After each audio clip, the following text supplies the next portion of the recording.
Good morning students. हम हिंदी व्याकरण पढ़ेंगे। हिंदी व्याकरण में हमारा टॉपिक चल रहा था वाक्य रचना। अब इसमें देखेंगे अर्थ की दृष्टि से वाक्य के कितने भेद होते हैं। अर्थ की दृष्टि से वाक्य के कितने 8 भेद बताए गए हैं। सबसे पहले आता है आपके विधानवाचक वाक्य। जिस वाक्य में क्रिया के होने या करने का सामान्य बोध हो, अर्थात जिससे सीधा अर्थ निकलता हो, उसे क्या कहते हैं? विधानवाचक वाक्य कहते हैं।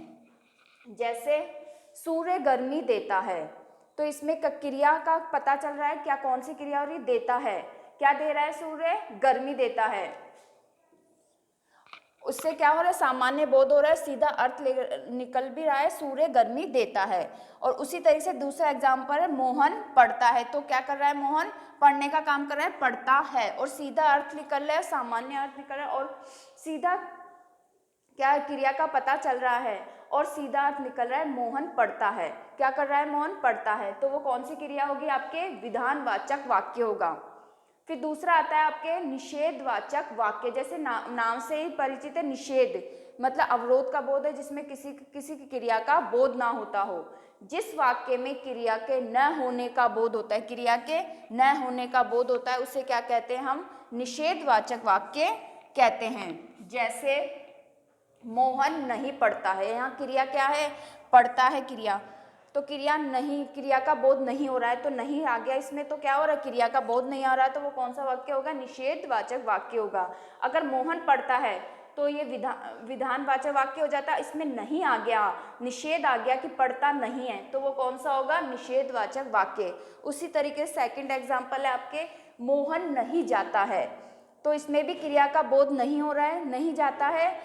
ये क्या हो गया? आपके जाता है तो क्रिया हो गई, और नहीं क्या हो गया? निषेधवाचक वाक्य। अगर नहीं लग गया तो वो वाक्य हो जाएगा आपके निषेधवाचक वाक्य, क्योंकि क्रिया के न होने का बोध हो रहा है इसमें। फिर थर्ड आता है आपके प्रश्नवाचक वाक्य। जिस वाक्य में प्रश्न किए जाने का बोध होता है, प्रश्न किए जाने का बोध होता है, उसे क्या कहते हैं? हम प्रश्नवाचक वाक्य। जैसे तुम क्या कर रहे हो? इस वाक्य के अंत में क्वेश्चन, वो प्रश्नवाचक वाक्य है, तो वाक्य के अंत में क्या लगेगा? क्वेश्चन मार्क लगेगा। तुम क्या कर रहे हो? तो क्या शब्द आ गया? तो ये कौन सा वाक्य बन गया? प्रश्नवाचक। तो इसमें प्रश्नवाचक वाक्य बन गया। तो इसी वाक्य से आप पहचान भी सकते हैं कि कौन सा वाक्य होगा।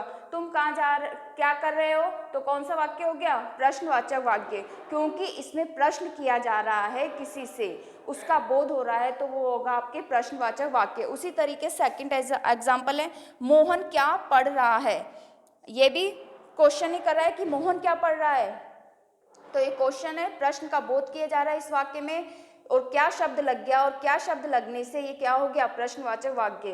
तो इसी तरीके से वाक्य आ जाएगा। क्या शब्द अगर लगा हुआ होगा और अंत में क्वेश्चन मार्क लगा हुआ होगा, तो वो कौन सा वाक्य होगा? प्रश्नवाचक वाक्य। Thank you students.